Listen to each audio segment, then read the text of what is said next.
Olá, aqui é André Barros, o Moneymaker. Frase que já deve ter ouvido. Creio muito na sorte, quanto mais trabalho, mais sorte pareço ter.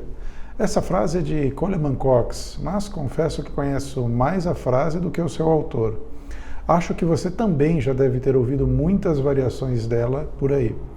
Quando penso em sorte nos investimentos, ela me parece bem oportuna. E de Moros, já ouviu falar? Não o ex-ministro Moro, eu digo Moros, Moros com S no final. Sugestivo nome, nos dias atuais, para um deus da mitologia grega responsável pelo destino e sorte dos homens, não? Bom, comparações à parte, o fato é que na mitologia grega, esse deus era cego, responsável pelo destino e caracterizado pela inevitabilidade. Deuses imortais estavam sujeitos a ele, sem distinção. Zeus não estava imune a ele, ou melhor, a sua própria sorte. Os gregos tentavam ajuda com as Moiras, 3 irmãs filhas de Moros, também sem sucesso, dado que o destino, segundo essa mitologia, é imutável. Assim, a sorte ou o azar seriam inevitáveis além de imprevisíveis. Meio extremo, não? E se além de inevitável e imprevisível, ele também fosse relativo? Bom, aqui eu venho com uma história, a fábula do fazendeiro. Já ouviu falar? Bom, ela fala sobre um velho fazendeiro e o seu vizinho. O vizinho chega um dia e comenta: puxa, que azar, fiquei sabendo que o melhor dos seus cavalos fugiu. Ao que o fazendeiro responde: sorte, azar, quem poderá afirmar? O vizinho, surpreso, volta alguns dias depois e comenta: você tinha razão, não dava para dizer que era azar. O seu cavalo voltou e junto com ele mais 10 cavalos selvagens, que sorte! O fazendeiro, novamente: sorte, azar, quem poderá afirmar? E o vizinho: não, agora não há dúvida que foi sorte. Alguns dias mais, o vizinho retorna: mais uma vez você acertou, era azar. Seu filho quebrou uma perna ao tentar domar os cavalos selvagens. Esses cavalos foram má sorte. E novamente o fazendeiro: sorte, azar, quem poderá afirmar? Não é possível, disse o vizinho. Outros dias depois, ele retorna: impressionante, era sorte mesmo. Com a perna quebrada, seu filho não foi recrutado pelo exército para ir para a guerra. Abençoados cavalos. Ao que o fazendeiro novamente respondeu: sorte, azar, quem poderá afirmar? E a fábula poderia continuar indefinidamente.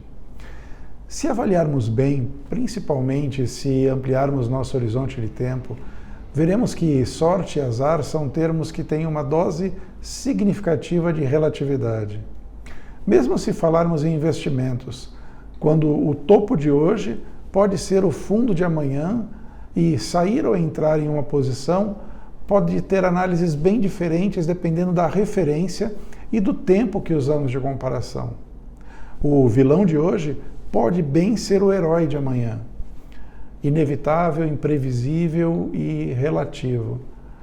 Então, fazer o que com o fator sorte nos investimentos?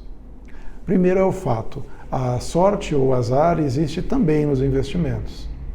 O número de variáveis que impactam em um negócio são muitos e com diversas interrelações que fica humanamente impossível estar preparado para todos os fatores que possam mudar a nossa perspectiva em relação a um negócio ou uma tese de investimento. E não estou falando em erro, negligência ou inexperiência.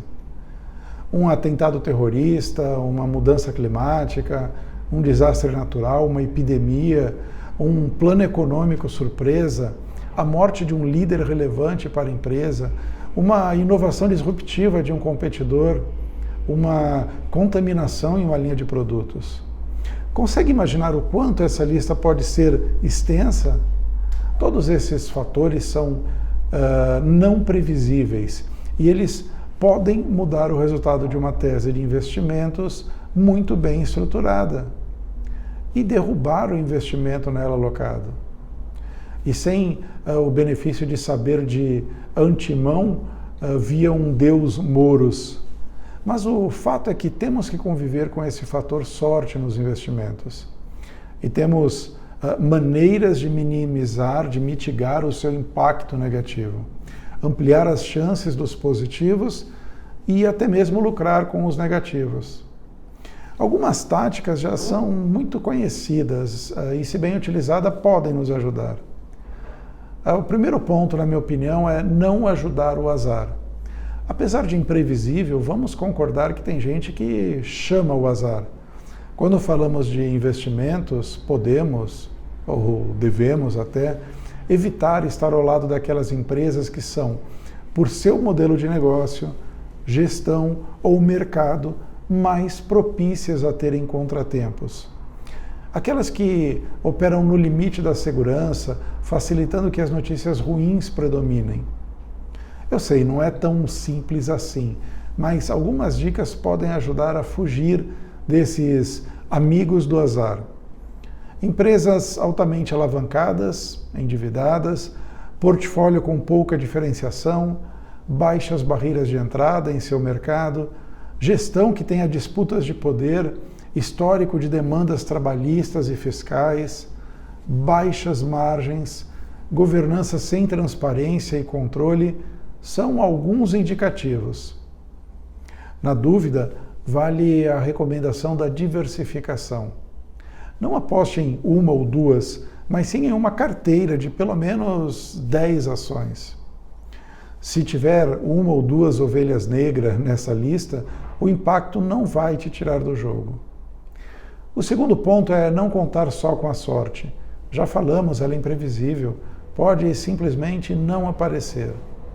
Assim, além da diversificação que falamos anteriormente, tenha uma boa base para suas escolhas. Se a sorte não vir para um ganho fenomenal, que pelo menos seja uma escolha que você possa manter e ganhar aos poucos no longo prazo. Por exemplo, uma boa pagadora de dividendos. Nesse ponto, a máxima do comprar como se o mercado fosse fechar por 10 anos é muito válida. Buffet, né? Se eu não estou enganado.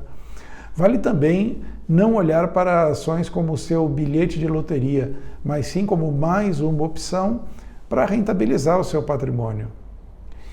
Dê espaço para a sorte atuar a seu favor. Esse seria o meu terceiro ponto. Começa por estar exposto aos riscos, mas de maneira inteligente.